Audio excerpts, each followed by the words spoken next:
USAA knows dynamic duos can save the day, like superheroes and sidekicks or auto and home insurance. With USAA, you can bundle your auto and home and save up to 10%. Learn more and get a quote at usaa.com/bundle. Restrictions apply.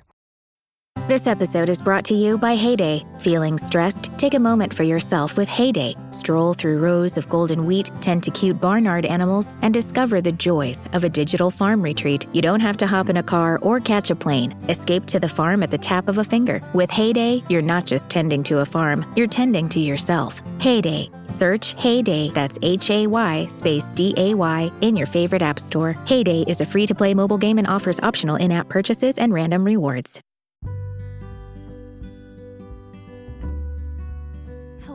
Welcome to the Plant School podcast. I'm Rachel Tenney, and here we learn all about plants, how they work, how to care for them, and it's all taught in a way that anyone, from beginner to expert, can listen to, understand, and enjoy. So I hope that you will join me in Plant School.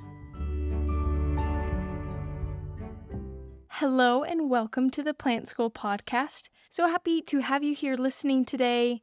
Today's episode, I have been wanting to do for a little bit. I think this topic came up a few episodes back in the one about variegation, and I thought it'd be fun. This is just kind of like a fun, lighthearted episode, and honestly, I was really surprised by what I found. So before I dive in and share with you all of my research, let's quickly do our giveaway winners. Every episode, I choose someone who has left a review on Apple Podcasts, as well as a second winner. I choose someone who has left a comment on my most recent episode. So whether you are listening on Apple or on Spotify, you have a chance to enter in and win. What you are winning is a bottle of Prop Drops from Market Botany. And Prop Drops is basically a water propagation aid to really help all your plants that you are propagating in water. If you want to check out their website, you can go to marketbotany.com. You can even use the code PLANTSCHOOLPODCAST, and that'll get you a discount. But our winners for today, starting with Apple Podcasts, their username is LisaJ9199. They said, finally, a perfect mix of education, history, and facts. I'm only a year into my plant era and am so happy to have found this podcast. I've learned so much without all the mumbo-jumbo nonsense. I'm addicted. I'm learning so much. My favorite part is getting to the point and offering a little bit of history into the planter topic of the day before jumping in. It's made me more confident about being a plant parent. Thanks. Thank you, Lisa, for that really kind review. Go ahead and email me at tennyplants@gmail.com, TENNEY plants@gmail.com. I'll get your address and we'll get that package sent your way. And then moving over to Spotify, I'm choosing someone who left a comment on our latest podcast. And our winner is Scarlet Phoenix. They said, I'm one of those newfangled COVID gardeners. Living in a third-story rental with only a tiny balcony has forced me to be quite creative with veggies, but I've done okay with the help of some awesome content creators. I'm glad to have recently found you and add you to that list. That is so kind. Thank you, Scarlet, for those kind words. Go ahead and email me at tennyplants@gmail.com and I will get that giveaway package sent on your way.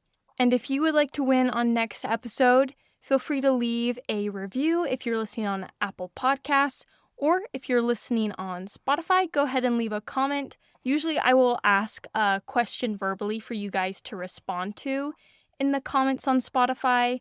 So since this episode is kind of just a fun one, here's a fun question for all you on Spotify to comment to.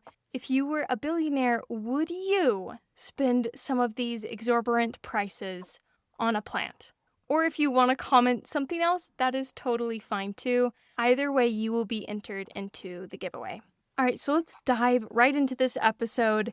And before I get into the prices of the most expensive house plants, spending exorbitant amounts of money on plants is actually nothing new. So I want to start this episode with one of the first times this has been recorded in history, which is tulip mania. And that occurred in the 1600s. So if you are unfamiliar, this was one of the first instances of a price bubble or a market mania recorded in modern history. And this price bubble, it's not the first one for plants. It's the first price bubble / market mania for anything that we have recorded.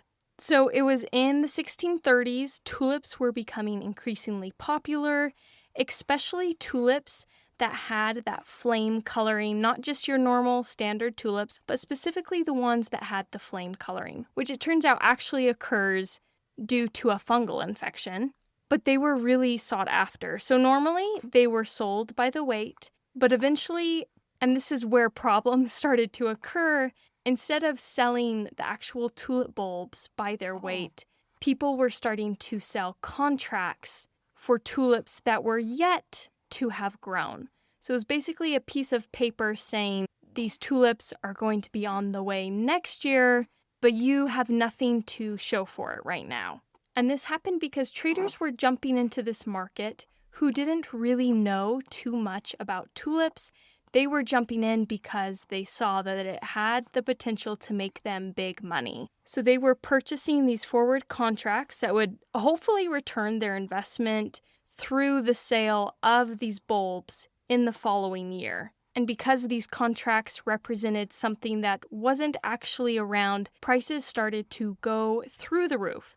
So the pinnacle of this bubble was reached on February 5th in 1637. It was in the small town of Alkmaar. This little town is about 19 miles away from Amsterdam, and there was a big auction of a tulip collection. So this was a little bit different. They weren't selling those forward contracts, but this was actual tulip bulbs at the pinnacle of tulip mania. The tulip collection was that of Wouter Winkel's famed tulip collection. So the auction raised 90,000 guilders, which is about 60 times the annual earnings of a mid-level merchant at the time. So if we take this into today's dollars, I couldn't find anywhere to convert guilders into US dollars, but let's do 60 times the median household income in the US. So that is about $80,610 according to Google. So if we do $80,610, I'm typing it in right now, times 60. Okay, that's pretty massive. So imagine there was a tulip auction today and it raised $4,836,600. That is crazy. So the most expensive bulb sold that day, it was a really rare variety named Violetten Admiral van Enkhuizen. I didn't make these names up, I promise. And it sold for 5,200 guilders, which was more than 5 times the price of a modest urban home at the time. And let's convert that again. Let's see, what would be like a modest urban home? Maybe a 3-bedroom. Let's just say a 3-bedroom. So let's do median 3-bedroom house price. Let's just keep it in the US since that's where I am. It's giving me a huge range, which is not super helpful. Google is saying it's anywhere from 125,000 up to 740,000. So yeah, that's not super helpful. I guess if it's a modest home, maybe we should go somewhere in the middle, maybe kind of on the lower end. So let's just say like 300,000. Some of you might be like rolling your eyes at that price of like, that is way too cheap. And others of you might be rolling your eyes that that is way too expensive. But 300,000 times 5 would be like a single tulip bulb selling for $1,500,000 just for one bulb. Thankfully, as I get into more modern history, you guys will see that we haven't ever reached that pinnacle of hysteria since. So this is kind of just a really crazy start for our history lesson here. Nothing can quite touch tulip mania. But I did want to include it to show you that speculation in plants is nothing new. So it was shortly after that pinnacle. It's a pinnacle event for a reason, right? Because it dropped off from there. And it was shortly after that investors started to pull back. They were not willing to continue paying these exorbitant prices for tulip bulbs or for those forward contracts.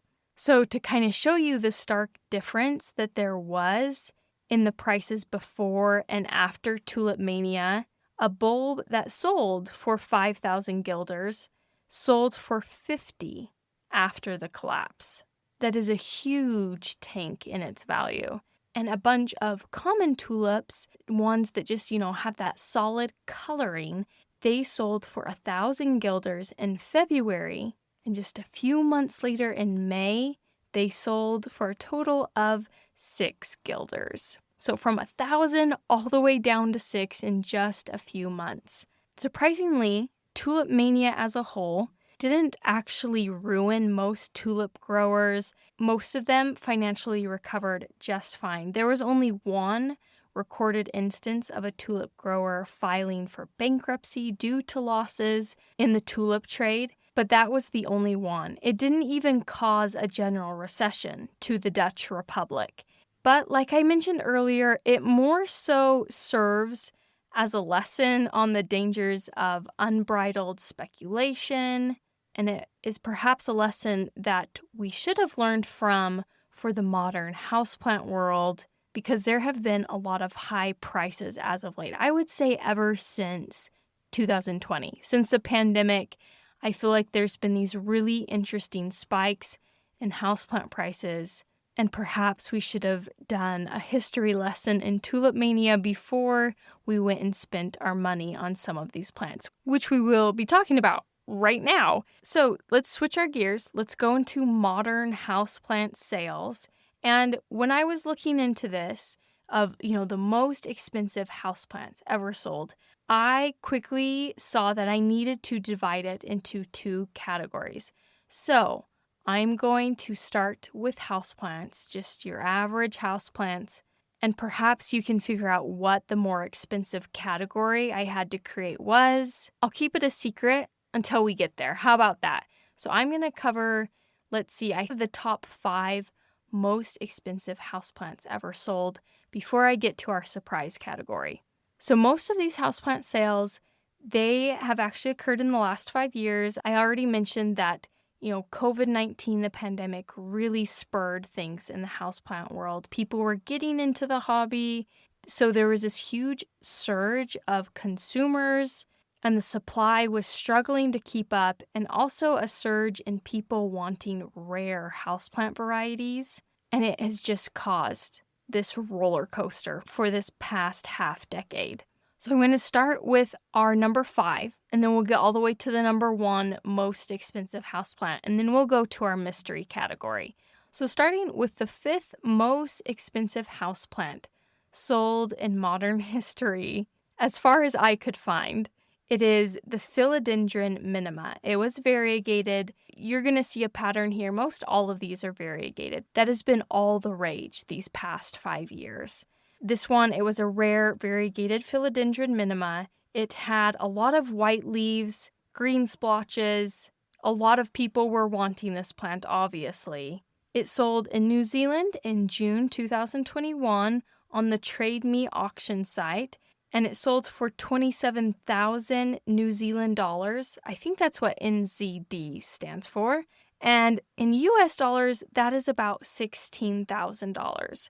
This is only our 5th most expensive, which kind of blows my mind because $16,000 is like nothing to laugh about. That is a lot of money for just one plant. So this was a very popular auction when it happened. It attracted over 248 bids and about 102,000 page views. So a lot of people were very interested in this. It actually set a record on the Trade Me website for the most expensive houseplant sold, which is not shocking because that is a lot of money to spend for a houseplant.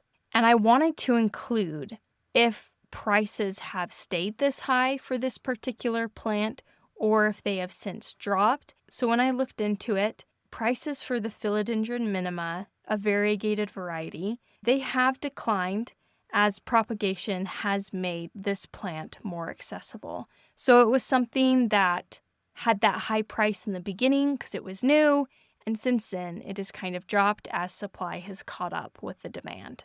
All right, next we have a Monstera obliqua. So obliquas, they have very delicate perforated leaves. They have those fenestrations in them. So their leaves are just so dainty. It almost looks like it is made of lace. So this occurred at a private auction. I couldn't find too many details on it. The buyer wasn't listed, but it occurred within these last 5 years, and it sold for a whopping $23,000. My friends, that is like a down payment on a house, like a good down payment on a house. And if you're wondering if the current market is still this high for the Monstera obliqua, it is not. Prices have gone down as more specimens have become available through propagation. All right, number 3, it was a variegated Rhaphodora tetrasperma that sold. It's also known as the mini Monstera. It was variegated, so extremely rare, and it actually sold in New Zealand. Once again, this was in June 2021, and the current market for this plant, it is still rare, but prices have decreased because, again, supply has gone up with the demand for it. All right, number 2. We're getting close to our number 1. So number 2, what sold was a Monstera adansonii variegata. The adansonii Monstera is very similar to the obliqua, though it is not quite as lacy as the obliqua is. But due to it being variegated, it was very rare, very sought after. A lot of these plants I feel like sell for so much because their variegation is super desirable. It might have had like a entirely white leaf, or it had a lot of white splotches or something like that. You can find variegated varieties all over, but usually the ones selling for these really high prices is because its variegation is like top of the top, super rare, and super aesthetically pleasing. So it sold on Etsy, and it sold for $38,000. And once again, the current market trend, it has decreased in its price. So 4 out of the 5 we've discussed so far, their prices have gone down, which is interesting. To me, I'm such a stickler. I'm not super into the rare plant scene, and so maybe I just don't understand. But I feel like for the most part, these high prices for rare plants, I feel like it's all just hype and it will die down. So I am super skeptical of rare plants. If that's your thing, that's amazing. You go for it. You spend your money on what you want to spend your money on. But that is something that I shy away from. All right, so let's get to our number 1 houseplant that has sold, the most expensive one. And I'm just going to tell you now, it's a big jump because our number 2 was $38,000, and number 1 it's quite a bit higher than that. So it is the Shenzhen Nongke orchid. It was auctioned in China in 2005, so we're kind of breaking before that 2020 houseplant hobby bubble. But it said that the orchid was developed over 8 years by scientists at the Shenzhen Nongke group in China. And because it was man-made, because it's super rare, and it only blooms once every 4 to 5 years, it had a really high value. So it sold in 2005. I had to convert this to US dollars because it was sold in yuan, but it is around $232,000, nearly $250,000. It is often cited as the most expensive flower ever sold, although I couldn't find very many details about this sale. And this was kind of interesting because a lot of people actually think that this sale actually never happened, that it's more of like a folklore, it's just a story, and I can't confirm whether it is real or it is not. If it is, that is a crazy amount to pay for an orchid. I get that it is rare and man-made and it took 8 years, but geez Louise, $232,000. So part of me hopes that it is just a fake story, but who knows? All right, moving on to our mystery category before we close up this episode. Let's see if you already knew it and guessed it. Perhaps you did. Our mystery category is bonsais.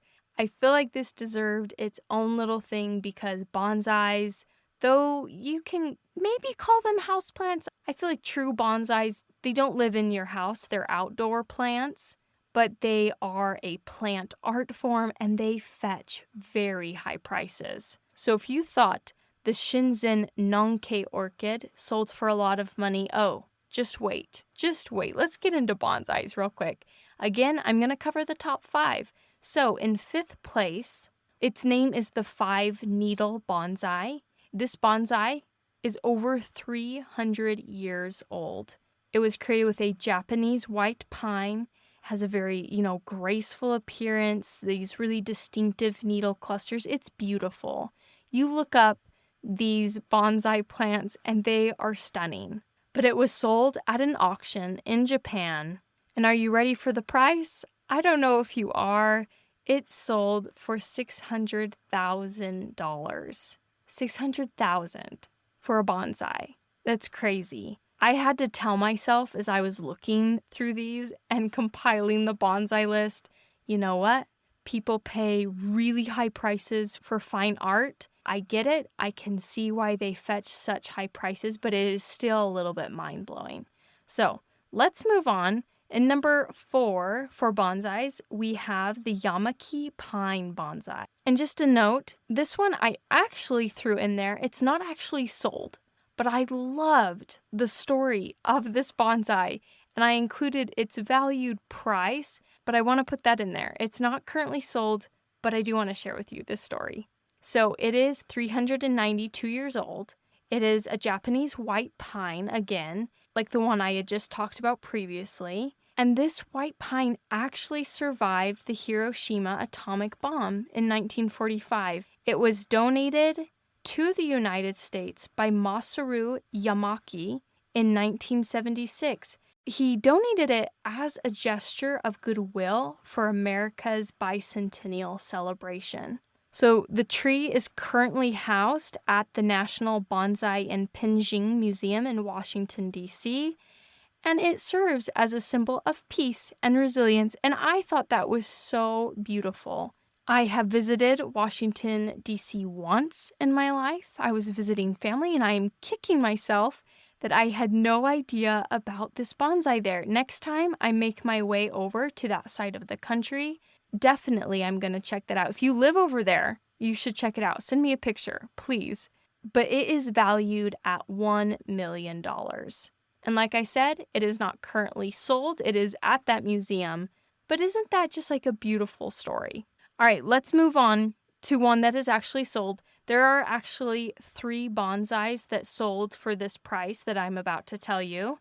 So first we have the Takamatsu pine, we have the white pine bonsai, and the Miyajima Japanese white pine. You can kind of see a theme here. We got a lot of Japanese white pines. They're obviously something that work really well as a long-living bonsai, and they also are very highly sought after because they are fetching such high prices.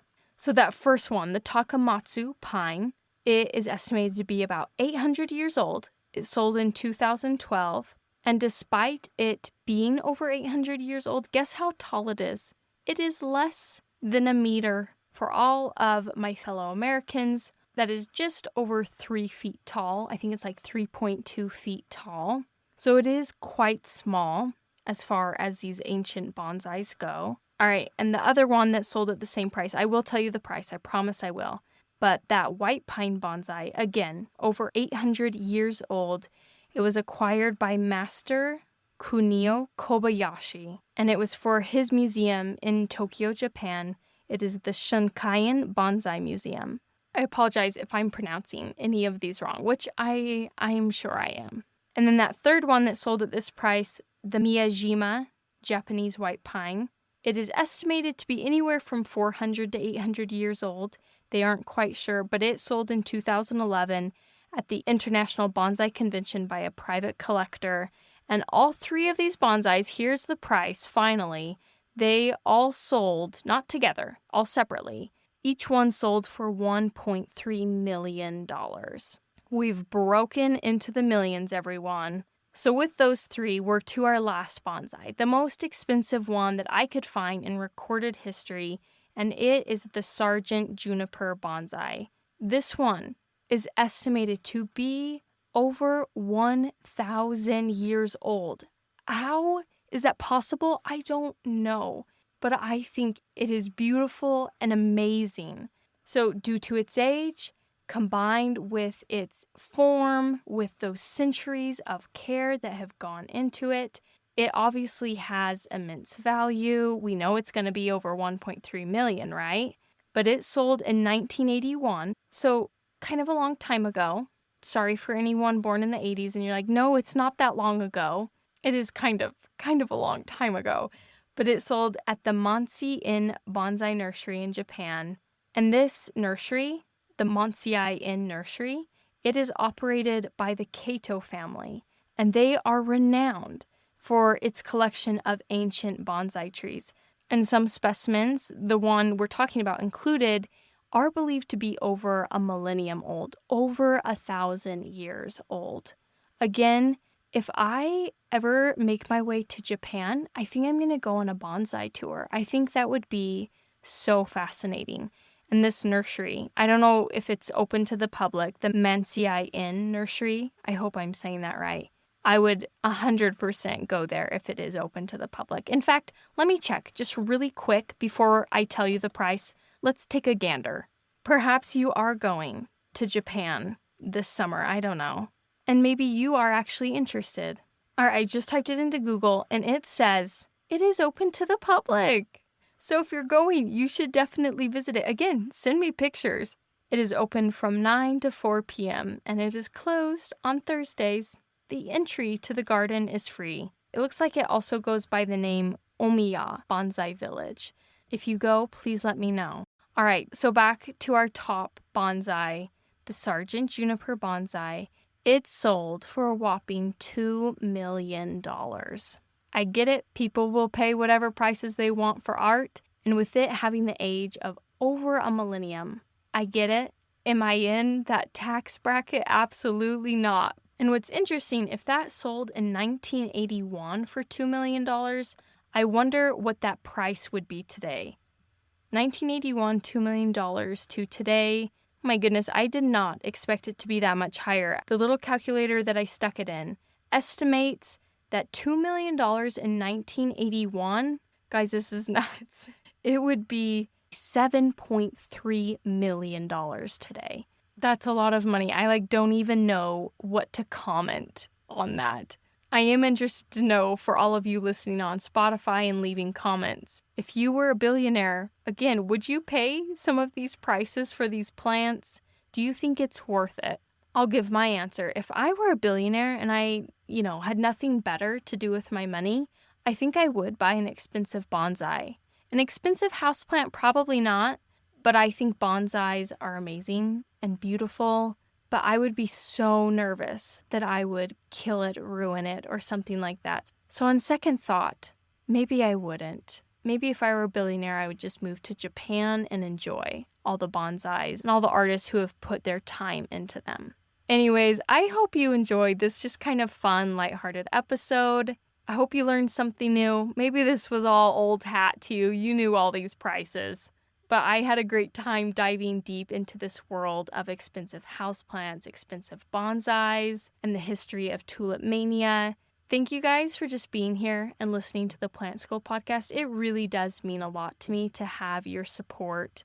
And I really do hope that in 2 weeks you will be here for a brand new episode of the Plant School podcast. Thank you so much for being here and for listening to the Plant School podcast. I hope that you will join me for our next episode. And if you would like to support this podcast and keep it going, there's a link down in the show notes of this episode where you can donate to this podcast. And I really appreciate all that help. Or you can go to my merch store, which is also linked in the notes of this episode. And you can find some really cool plant-related shirts and stickers. And if you want to support the podcast but spend no money, feel free to share it with a friend, leave a review. All these things greatly help me out and allow me to keep doing this. Again, thank you so much for listening and for being here at the Plant School podcast.